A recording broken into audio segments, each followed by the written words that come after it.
శేఖర్ కమ్ముల దర్శకత్వంలో ధనుష్, నాగార్జున, రష్మిక మందన్న ప్రధాన పాత్రల్లో తెరకెక్కిన కుబేర చిత్రం ఆడియన్స్ ముందుకు వచ్చింది. 2 దశాబ్దాలకు పైగా సినీ ప్రస్థానంలో శేఖర్ కమ్ముల తనదైన శైలిలో కథలను ఎంచుకుంటూ విజయాలు సాధిస్తున్నాడు. ఈ సినిమా కూడా ఆయన దర్శకత్వ ప్రతిభకు అద్దం పట్టేలా ఉంది. దీపక్ అనే మాజీ సిబిఐ అధికారి తాను చేసే ఒక కీలక ఆపరేషన్ లో దేవా అనే బిచ్చగారితో కలిసి పని చేయాల్సి వస్తుంది. అసలు దీపక్ దేవాను ఎందుకు ఎంచుకున్నాడు, వారిద్దరి ప్రయాణంలో ఎలాంటి మలుపులు చోటు చేసుకున్నాయి అన్నది మిగతా కథ. శేఖర్ కమ్ముల తాను చెప్పదలుచుకున్న కథాంశాన్ని చాలా సూటిగా, స్పష్టంగా తెరకెక్కించారు. సినిమా ప్రారంభంలోనే కథ యొక్క సారాంశం అర్థమవుతుంది. దాదాపు 2.5 గంటలు నిడివి ఉన్న ఈ సినిమాను ఆడియన్స్ ఆసక్తిగా చూసేలా చేయడంలో దర్శకుడు కొంతవరకు విజయం సాధించారు. ధనుష్ నటన ఈ సినిమాకు ప్రాణం పోసిందని చెప్పొచ్చు. బిచ్చగాడి పాత్రలో ఆయన పరకాయ ప్రవేశం చేసి తన కెరీర్ లో మరొక అద్భుతమైన ప్రదర్శనను ఇచ్చారు. ఈ పాత్రలో ధనుష్ కాకుండా మరెవరు అంతగా ఒదిగిపోయి నటించలేరేమో అని అనిపిస్తుంది. ఇంకా చెప్పాలంటే ఈ సినిమాతో ధనుష్ మరో నేషనల్ అవార్డు కొట్టినా ఆశ్చర్యపోవాల్సిన పని లేదు. ధనవంతుడు పేదవాడు అనే కాన్సెప్ట్ తో ఇప్పటికే ఎన్నో సినిమాలు వచ్చాయి. కానీ ఈ కుబేర సినిమాలో ట్రీట్మెంట్ కొత్తగా ఉంది. జీవితంలో తనకేమీ అక్కర్లేదనుకునే ఓ బిచ్చగాడు, నిజాయితీని నమ్ముకుని జైలు పాలైన మరో నిజాయితీ పరుడి మధ్య డబ్బే ఊపిరిలా బతికే ఓ బిజినెస్ మ్యాన్. మొత్తానికి ఈ పాత్రల మధ్య డ్రామాతో శేఖర్ కమ్ముల ఆకట్టుకున్నాడు. తన మార్కు స్క్రీన్ ప్లేని జోడించి ఈ సినిమాని స్పెషల్ మూవీగా మార్చేశాడు శేఖర్ కమ్ముల. ఇక నటీనటుల విషయానికి వస్తే నాగార్జున తన పాత్రలో ఒదిగిపోయాడు. నిజాయితీగా బతకాలనుకుని తప్పుడు వ్యక్తుల వైపు నిలబడే సిబిఐ ఆఫీసర్ క్యారెక్టర్ లో కనిపించాడు. ఆయన కెరీర్ లో ఇది నిలిచిపోయే క్యారెక్టర్ అవుతుంది. క్యారెక్టర్ ముగింపు కూడా ఎమోషనల్ గా బాగుంది. దగ్గరగా కనిపించిన ధనుష్ తన నటనతో ఆడియన్స్ ని సర్ప్రైజ్ చేశాడు. దేవ పాత్రలో ఆయనను తప్ప మరొకరిని ఊహించలేదు. ధనుష్ నటన ఆ స్థాయిలో ఉంది. మరి హీరోయిన్ గా రష్మిక మందన్న మరోసారి అద్భుతమైన నటనను కనబరిచింది. తన స్క్రీన్ ప్రెజెన్స్ తో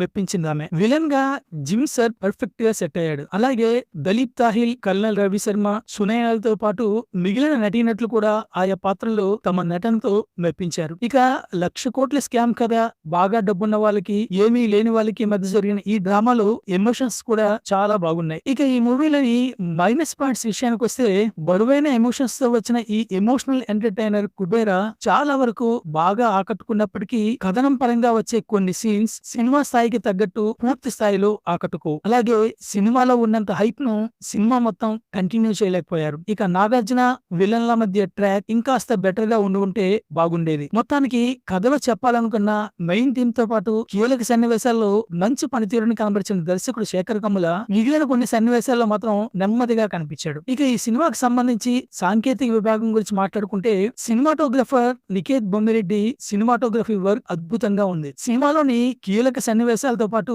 మిగిలిన యాక్షన్ సన్నివేశాలను కూడా కథా కథనాలకు అనుగుణంగా అద్భుతంగా చిత్రీకరించాడు. కార్తీక్ శ్రీనివాస్ ఎడిటింగ్ కూడా చాలా బాగుంది. ఇక సంగీత దర్శకుడు దేవిశ్రీ ప్రసాద్ సమకూర్చిన పాటలు చాలా బాగున్నాయి. వాటి పిక్చరైజేషన్ కూడా బాగుంది. నేపథ్య సంగీతం కూడా ఆకట్టుకుంది. శేఖర్ కమ్ముల రచయితగా, దర్శకుడిగా ఈ చిత్రానికి పూర్తి న్యాయం చేశాడు. మంచి కథ, బలమైన వైవిధ్యమైన పాత్రలతో చిత్రాన్ని ఆసక్తికరంగా తీర్చిదిద్దాడు. కానీ కొన్ని చోట్ల ఆయన కథాన్ని ఇంకాస్త ఆసక్తికరంగా మలిచుంటే బాగుండేది. నిర్మాతలు సునీల్ నారాయణ్, రామ్ మోహన్ రావు ఎక్కడ కాంప్రమైజ్ కాకుండా ఈ సినిమాని నిర్మించారు. వారి నిర్మాణ విలువలు కూడా అద్భుతంగా ఉన్నాయి. ఇక మొత్తంగా సినిమా ఎలా ఉంది అంటే సోషల్ అండ్ ఎమోషనల్ డ్రామాగా వచ్చిన ఈ కుబేరా మూవీలో గుడ్ సోషల్ మెసేజ్ తో పాటు ఫీల్ గుడ్ ఎమోషన్స్ కూడా బాగున్నాయి. ముఖ్యంగా ధనుష్, నాగార్జున తమ పవర్ఫుల్ నటనతో, శేఖర్ కమ్ముల తన దర్శకత్వంతో చాలా బాగా ఆకట్టుకున్నారు. మొత్తం సాంకేతిక విభాగం నుంచి అందిన మంచి పనితనం మొత్తం సినిమాకే ప్రత్యేక ఆకర్షణగా నిలిచింది. కానీ కొన్ని సన్నివేశాలు రొటీన్ గా సాగడం వంటి అంశాలు మైనస్ అయ్యాయి. అయితే ధనుష్ తన నటనతో, నాగార్జున తన ఇమేజ్ తో ఈ సినిమాని మరో లెవెల్ కి తీసుకెళ్లారు. ఓవరాల్ గా ఈ చిత్రం అన్ని వర్గాల ఆడియన్స్ ను అలరిస్తుంది. ఈ రివ్యూ కనుక మీకు నచ్చితే లైక్ చేయండి, షేర్ చేయండి, కుదిరితే కామెంట్ చేయండి, సబ్స్క్రైబ్ చేసుకోవడం మాత్రం మర్చిపోవద్దు. Thank you for watching. Stay tuned to Kakamma కబుర్లు.